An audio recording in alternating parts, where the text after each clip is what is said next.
Hey everyone, in this video we will talk about how to create a day short name in your date table and how to add it.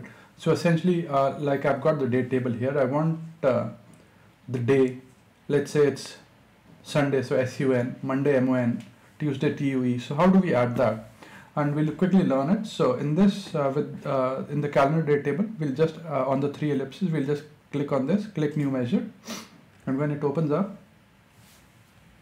a new column, so we'll just say day short name, and we'll use the format function. We'll pass the calendar date table, date field, and then we'll just say DDD, and this, just passing this parameter DDD in this format will give us the day short name. So when I hit enter, you'll see that I'll start. So I'm getting Friday, Saturday, Sunday, Monday, obviously day short names, not the whole entire word, but the first three characters of that word.